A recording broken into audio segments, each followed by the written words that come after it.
Hello, नमस्ते, सत श्री अकाल, अस्सलाम वालेकुम डिजिटल दोस्तों। मैं हूं फारूक और डू द व्यू चैनल पर आपका स्वागत है। इस चैनल पर हम जो भी चीज़ें हमारा व्यू बनाती हैं उनके बारे में बात करेंगे। View to form view. इसमें हम न्यूज़, पॉलिटिक्स, बुक्स, मूवीज़ सब बातें करेंगे। न्यूज़ एंड व्यूज़ सेक्शन में आज हम देखते हैं कि क्या खबरें हैं जो 8 सितंबर को हेडलाइन बन रही हैं। एक नज़र डालते हैं तो हमको ये मालूम है कि आजकल उत्तर प्रदेश में डेंगू के बड़े सारे केसेस उभर रहे हैं। तो ये एक बड़ी खबर बन रही है कि डेंगू सर उठा रहा है। उत्तर प्रदेश में भी है, कुछ महाराष्ट्र के इलाकों में भी है कि यूपी के फिरोज़ाबाद में वायरल फीवर डेंगू से मरने वालों की संख्या बढ़कर 55 हुई। बिहार बच्चों में वायरल फीवर के मामले में तेज़ी से बढ़ रहे हैं, अस्पताल फुल हैं। असम में 24 घंटे में कोरोना वायरस के 471 नए मामले और 9 की जान गई। यूपी सरकार ने नाइट कर्फ्यू में ढील दी है। अब रात 11 बजे से सुबह 6 बजे तक रहेगी पाबंदी। यूपी में एक दिन में सबसे अधिक कोरोना टीकाकरण लगाई गई 33 लाख से ज़्यादा डोजेज़ इस वक्त हमारे व्यू को फॉर्म कर रही हैं। तालिबान का उभार और तालिबान की सरकार। तो ये हम लगातार पिछले 10 दिन से 15 दिन से इस चीज़ को देख रहे हैं, बल्कि कुछ सालों से देख रहे हैं कि कैसे तालिबान को धीरे धीरे अमेरिका के साथ समझौतों में कतर लेके आया और अब ये मामला यहाँ तक पहुँचा कि उन्होंने तालिबान ने अफ़गानिस्तान में एक सरकार बना ली है, जिसको यूनाइटेड नेशंस के साथ बहुत सारे देशों ने, भारत सहित, उसको एक तरह की मान्यता दी है, एक तरह का सैंक्शन दिया हुआ है। बहुत सारे देश इसमें उसके बड़े सहयोगी बन के उभर रहे हैं और तालिबान का ये उभार है। तो इस तालिबान के उभार में क्या कुछ चीज़ें हैं जो हमारे व्यूज़ को बना रही हैं। तो तालिबान ने अपने जो सरकार है उसको बनाने के लिए जो कार्यक्रम होगा, उनका उद्घाटन टाइप, मतलब क्या कहा जाए, सरकार का कुछ स्वेरिंग इन सेरेमनी जैसा कुछ होगा, उसके लिए 6 देशों को आमंत्रित किया है, जिसमें पाकिस्तान है, बट ऑब्वियस है, तुर्की है, रूस है, चीन है और कतर है। तो ये देशों को उसने इनवाइट किया है। भारत भी अब उनके साथ बातचीत में है। इसी के साथ एक जो ख़बर है वो ये है कि इनकी सरकार फॉर्म हो गई है तालिबान की। तालिबान अपने आप को इस बार बहुत लेजिटिमाइज़ करना चाहते हैं। वो चाहते हैं कि उनको लेके दुनिया बहुत ज़्यादा पॉजिटिव रहे। तो बड़ी चालाकी के साथ उन्होंने अपने जो सरकार बन रही है उसमें ये कहा है कि ये अस्थायी सरकार है। यानी अगर आप कोई चीज़ घोषित कर रहे हैं और उसके साथ अस्थायी शब्द जोड़ देते हैं तो इससे ये है कि अगर कोई क्रिटिसिज्म आएगा तो ठीक है। वहीं प्रेस कॉन्फ्रेंस में जहाँ पे इसकी घोषणा की जा रही थी कि सरकार में कौन कौन होगा, उसमें ही पूछा गया कि इसमें महिलाएं तो हैं ही नहीं, तो उन्होंने कहा नहीं, अभी हमने पूरे नाम तो दिए ही नहीं है। तो इसको लेकर क्या मामला है, क्या है, एक हल्का सा लेटेस्ट अपडेट पे देखते हैं, फिर व्यूज़ पे बात करते हैं कि कैसे ये हमारे व्यू बना रहे हैं। तालिबान का जो है, इसको सरकार को मुल्ला मोहम्मद हसन अखुंद लीड करेंगे। मुल्ला हसन अखुंद इसके एक तरह से प्राइम मिनिस्टर होंगे। अब वो एग्जैक्टली जब स्वेरिंग इन वगैरह होगी तो हमको ज़्यादा पता चलेगा। ये इसके फाउंडिंग मेंबर में से एक हैं तालिबान के। अब मुल्ला अब्दुल गनी बरादर जो हैं वो नंबर 2 रहेंगे इस सरकार में। डेप्यूटी प्राइम मिनिस्टर टाइप की पोजीशन उनकी रहेगी। ये जो हैं ये मुल्ला उमर के बहुत करीबी रहे हैं। मुल्ला उमर ने ही इनको टाइटल बरादर या ब्रादर, दोस्त, इस तरह का, भाई, इस तरह का एक ये लक़ब कहते हैं दिया कि जो आपके लिए क्या कहा जाए, आपके नाम के साथ जुड़ जाता है। तो ये इनके साथ बरादर जो है ये जुड़ा। तो ये डेप्यूटी रहेंगे। इसके साथ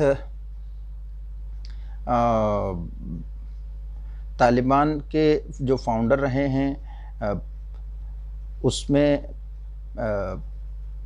उनका जो बेटा है मुल्ला उमर का, उसको भी मुल्ला मोहम्मद याकूब जो कि उन मुल्ला उमर के लड़के हैं, उनको डिफेंस मिनिस्टर बनाया गया है। हिदायतुल्लाह बदरी जो होंगे वो फाइनेंस देखेंगे। आमिर ख़ान मुत्तकी जो होंगे वो फॉरेन मिनिस्टर की तरह काम करेंगे। और शेर मोहम्मद अब्बास इस्तनी काजी वो उनके डेप्यूटी रहेंगे। ज़ैनुल्लाह मुजाहिद जिनका आज तक फ़ोटो नहीं लिया जा पाया है, उनको इंफॉर्मेशन मिनिस्ट्री का चार्ज दिया गया। अब ये इस तरह से इन्होंने करीब 33 लोगों को इस तरह से बताया है कि ये इनकी सरकार में रहेंगे। इसमें ख़ास बात एक ध्यान देने वाली ये है कि इसमें कई सारे लोग जो हैं वो अमेरिका ने उनको घोषित टेररिस्ट किया हुआ है और वो इस सरकार में हैं। इस तरह के कुछ नाम हैं। 5 लोग हैं ऐसे जिन पे कि उनको टेररिस्ट माना गया है, जिसमें कि मुल्ला मोहम्मद हसन अखुंद को भी कहा गया है। इसके साथ साथ जो कि चीफ़ रहेंगे इसके अब्दुल गनी बरादर, वो भी रहेंगे। और ये तो पाकिस्तान में जेल में रह चुके हैं 2010 से, और 2018 में ये रिलीज़ हुए थे। इसमें ऐसे ही मौलवी अब्दुल सलाम हनफी जो डेप्यूटी प्राइम मिनिस्टर की तरह रहेंगे। एक तीसरा इनका नाम है जिनको अमेरिका ट्रीट करता है कि ये टेररिस्ट हैं। आमिर ख़ान मुत्तकी जो हैं फॉरेन मिनिस्टर, ये भी हैं उसी लिस्ट में चौथे। और सिराजुद्दीन हक्कानी जो कि हक्कानी नेटवर्क के फाउंडर के बेटे हैं, ये इनको भी टेररिस्ट माना गया है अमेरिकन एजेंसीज़ के द्वारा।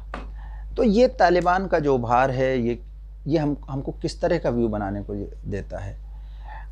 अब ये अलग छोड़िए कि कुछ लोग उनसे बिल्कुल ही नफ़रत करते हैं, कुछ लोग सोचते हैं कि ये कुछ ख़ास तौर से हार्डलाइनर मुस्लिम जो हैं कि वो ये किसी तरह से रिवाइवल ऑफ पॉलिटिकल इस्लाम है। अब इस तरह की चीज़ें सोचते हैं, पर ये हमको कुछ चीज़ें बता रहा है। ये कुछ चीज़ें जो बता रहा है तालिबान का उभार, उसमें नंबर 1 है कि अमेरिका कमज़ोर हो रहा है।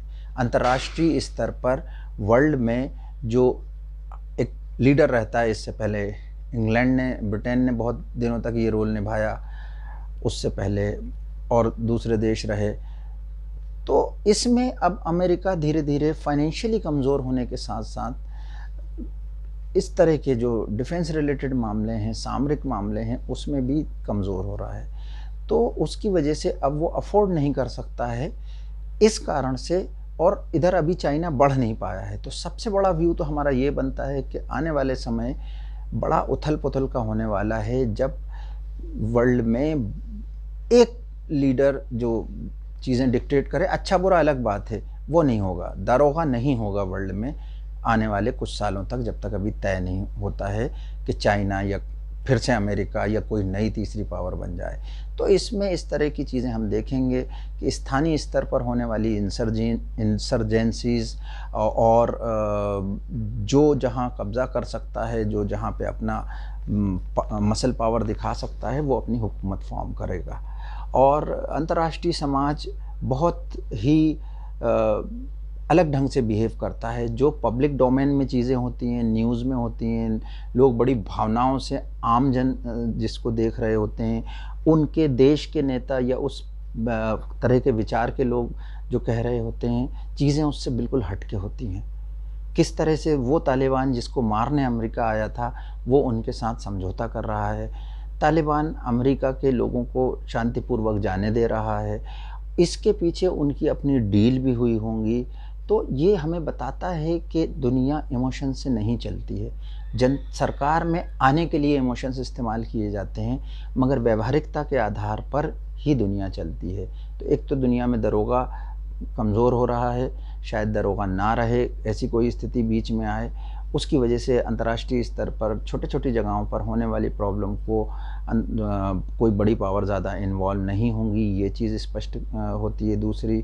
तीसरी ये चीज़ है कि ये जो इस तरह के ऑर्गेनाइजेशंस हैं उनको कुछ लेजिटिमेसी मिलने की भी संभावनाएं अब स्थापित हो गई हैं। और पांचवी चीज़ ये कि इमोशंस से दुनिया नहीं चलती है, ये हमें समझ में आना चाहिए। तो बाकी चीज़ें ख़बरों में हैं, न्यूज़ में हैं, हम उनको देखते हैं, तो ये कुछ व्यूज़ इससे निकल के आए हैं। तो दोस्तों, ये थी आज की ख़बरें और ये व्यूज़। उम्मीद है आपको वीडियो पसंद आया होगा। इसको लाइक करिए, शेयर करिए, कमेंट करिए। हम इस तरह के वीडियो लगातार लेके आते रहते हैं। चैनल को सब्सक्राइब करिए। बहुत बहुत शुक्रिया, धन्यवाद दोस्तों।